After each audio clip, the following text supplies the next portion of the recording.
had at least 5 failed businesses in the early days before I started to dig myself out of multiple hundreds of thousands of dollars of debt. Go to work at 8, finish work at 5, go home, be family man, be dad from 5 to 8:30, put the kids to bed, get back on the computer, study, figure out from 10 p.m. to 2 a.m. and then go to bed and then wash, rinse, and repeat. Yeah. Right?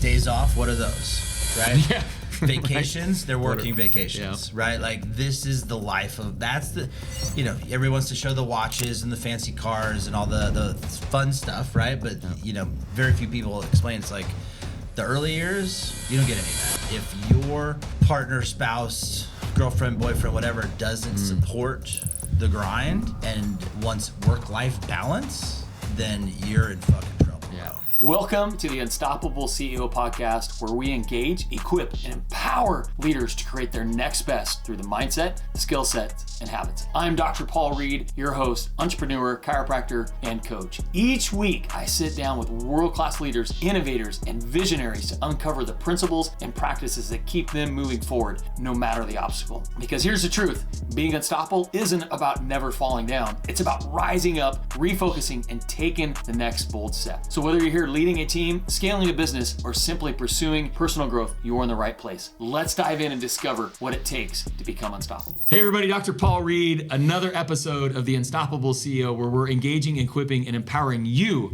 to create your next best life and business. Here with a friend, Matt Prados, who's created an amazing business. We've, it's been about 10 years or so, Matt? Yeah, yep. Got to know Matt, seen the evolution of his growth.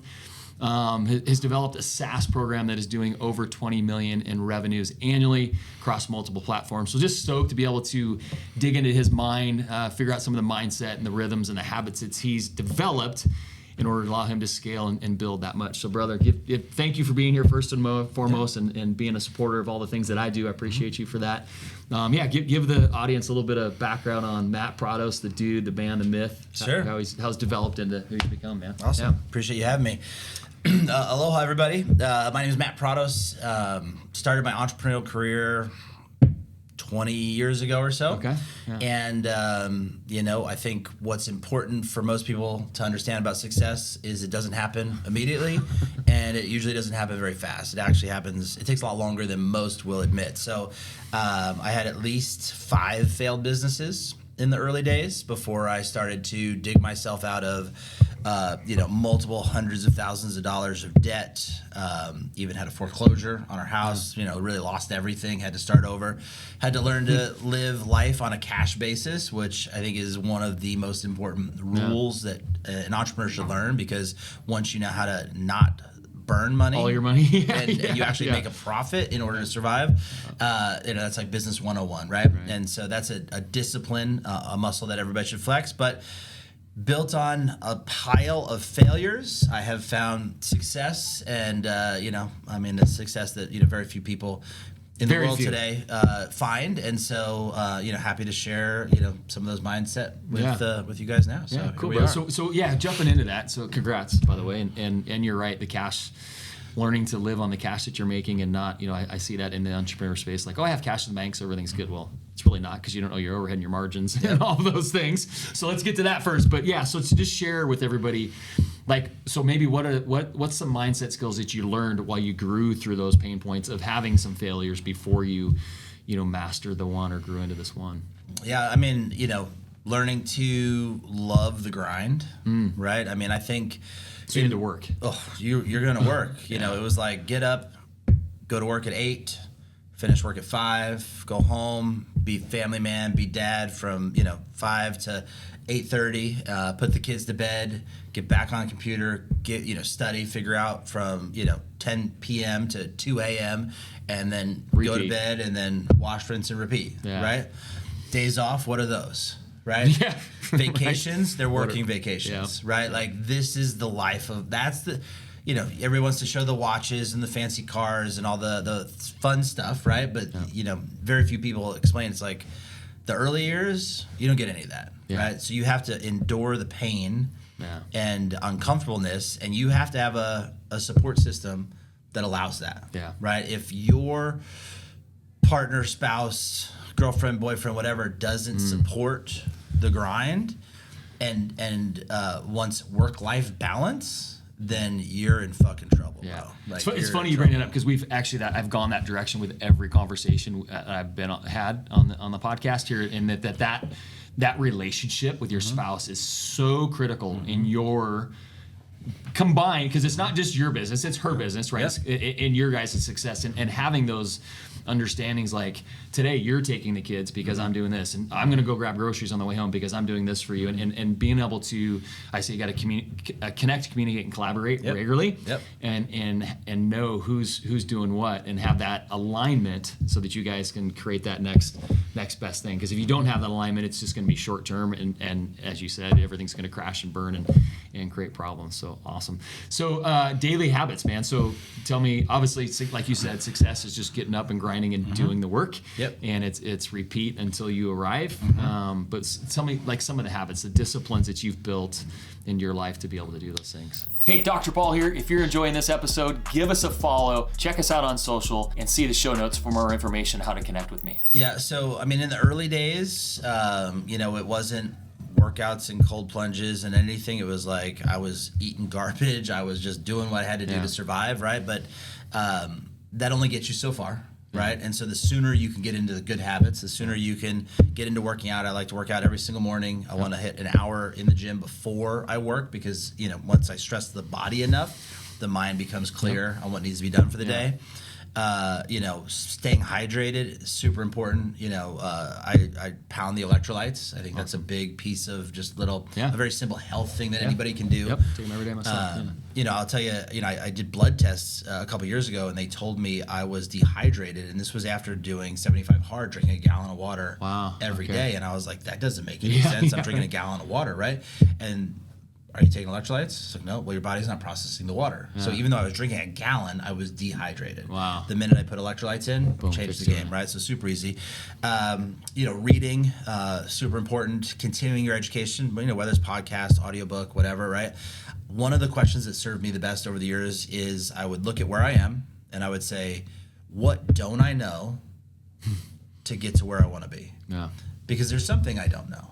Yeah. Because once, it's like, you have to become this new person to do and be these higher level things, right? And so how do you become that? I mean, books is one of the single easiest ways. I think I read somewhere it takes like 7 years of experience to write a good book, and you can read a good book in a couple hours. So you can gain 7 years of experience in a couple hours. Yeah. Is that wild or what, right? Amazing. So you pick amazing. 3 or 4 of the best books that are the most applicable to your industry, to your vertical, your business type, and all of a sudden you have 21 and 28 years of experience under your belt in a weekend. Yeah, that's awesome, right? Yeah, and so I want to go back to something that I'm a firm. You said it without saying. I like to say, attack the body, forge the mind, and I personally believe that physical discipline I found through my 54 years on the planet, especially as I've gotten older, like that physical discipline feeds all other disciplines of my life. Whether it's my faith, my food discipline, because I've already done the work, my relationship at home, your feeds into my business finance discipline. So if you've kind of found that same thing with attacking the body, 100%. Yeah. And I'll take it even one step further. Is when I do it, I post about it, I share it, I show the things, and I mean our team is almost 100 members, right? And many of them, double digits of them, have changed their habits because they see like, oh, the leader, this is what we do. We do work out, we do eat better, right? And then they do feel better. I mean, when I did 75 hard, a number of our guys then did 75 hard without being told to do it. It had massive transformations, dropping 20, 30, 40 pounds. I mean, I had one big guy that really slimmed down and just, is in great shape. He's lifting every day, doing his thing. So, yeah, I mean, you got to inspire those What did people. that transition in your business? How did that transition? I mean, the healthier your team is, then the more they're going to show up, the better work they're going to do. So, I think the first time a leader really becomes a leader is when he embraces the fact that his dreams aren't enough. Yeah. It's his team members' dreams. And then when you add up all the team member dreams, is your dream big enough to support their dreams? Oh, that's awesome. Because until you take responsibility for your entire team's dreams, it's only about you. Yeah. And when it's only about you, it's not going to go that far. Yeah. To go this level, it can't just be about me. That's awesome. Yeah, that's cool. All right, man. So you said it there. Give us and wrapping up. Give us your favorite book, most inspiring book. Favorite book. Well, for the level I'm at, my favorite book is going to be Buy Back Your Time by Dan Martell. Amazing. Because great guy, great book, great concepts. But It's how you scale. It's how you scale. But I think in the beginning, super early on, so it depends where you're at in your business, right? What don't I know, right? So for me, the leverage that I can get on my time is exponential, right? 100%. But in the beginning, Dan Kennedy, so I like the Dans, right? Dan Yeah. Kennedy was like my guy, how to market, how to sell, how to market to the affluent, just an amazing business mind. I devoured every book that he wrote solo. And so that, if you're early and you need to market, Dan Kennedy should be your guy. If you've got some success and you're looking to scale, then Dan Martell. Yeah, Buy Back Your Time, which is important. Like Dan's basically teaching, and I, innately through my other coaches had me like, Paul, you don't need to, when you're in a position where you don't need to mow your lawn, if you don't enjoy mowing your lawn, have somebody mow your lawn, because it's going to free you up to spend time with your wife or your kids or to work on the business or all those things. And it's so important. I think entrepreneurs sometimes get their ego in the way, and then they don't release some of those things that will probably be done better by somebody else because it's not their unique ability or skill set. And so that's huge. Not only entrepreneurs, but your leaders. As you put people in place, they feel they have to do everything, and they will fall. Yeah. You can't grow and be that leader, whether you're the owner or whatever, without the delegation. You have to learn to delegate for sure. And you got 100 team members. 100 team members. They are all learning how to delegate. So good job, brother. Yeah. Cool. Again, everybody, thank you for checking in to this episode of The Unstoppable CEO, where we're engaging, equipping, empowering. I know you've gotten some stuff from Matt. Tell us, man, where can they find you? Instagram, I like to share. So just my name, Matt Prados, on Instagram. Check us out. Cool. Again, everybody, thank you for showing up. We love and appreciate you. And let's create your next best. Hey, thank you for tuning in to this episode of the Unstoppable CEO podcast. I hope you're walking away inspired and equipped with new insights to fuel your journey. Remember, unstoppable leaders don't wait for permission. They take massive action, build habits, and create their next best. If today's conversation added value to your life, share this episode with a fellow CEO or leader who needs it. And don't forget to subscribe so you never miss any chance to grow with us, and check out our show notes or podcast subscription for resources to connect with me and take your life and business to the next level. Until next time, stay focused, stay faithful, and keep moving forward to become unstoppable.